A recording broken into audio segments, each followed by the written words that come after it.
बीडच्या आष्टी तालुक्यात ट्रक मालकाकडून चालकाला डांबून ठेवून बेदम मारहाणीत चालकाचा मृत्यू. गुन्हा दाखल करण्याची प्रक्रिया सुरू. बीडमधील गुंडाराजवर अंजली दमाण यांचा अनेकांकडून संताप.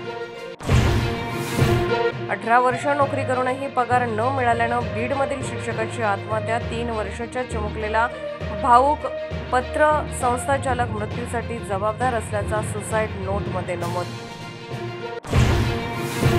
देवेंद्र फडणवीस आणि औरंगजेबमध्ये काही फरक नाही. काँग्रेसचे प्रदेशाध्यक्ष हर्षवर्धन संकपाळ यांची कठोर टीका. शिवरायांचा पराक्रम औरंगजेबाच्या कबरीतून कळतो असं प्रतिपादन. देश हिंदूंचा पाकिस्तान बनण्याच्या दिशेने सामनामधून संजय राऊतांची रोखठोक टीका. मोदी काळाचा अंतिम पर्व सुरू असल्याचं राऊतांचं निरीक्षण.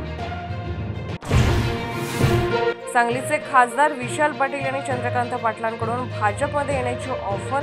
विशाल पाटलांची अजून 4 वर्ष खासदारकी असल्याची करून दिली जाणीव. भाजपच्या विधान परिषद पोटनिवडणुकीत उमेदवारांची नावं जाहीर.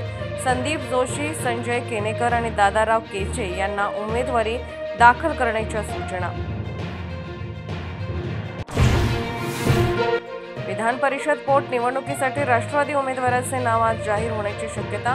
पक्षाकडून जिसान सिद्दीकी, संजय दौंड आणि उमेश पाटलांना तयारी करण्याची सूचना. शिंदेंच्या शिवसेनेलाही विधान परिषद पोटनिवडणुकीत 1 जागा आणि इच्छुक 4 नाराजी टाळण्यासाठी आयत्या वेळी नाव जाहीर होण्याची शक्यता. लाडक्या बहिणीमुळे सरकारी तिजोरीवर ताण. रामदास कदमांपाठोपाठ क्रीडा युवक कल्याण मंत्री दत्ता भरणे यांची कबुली.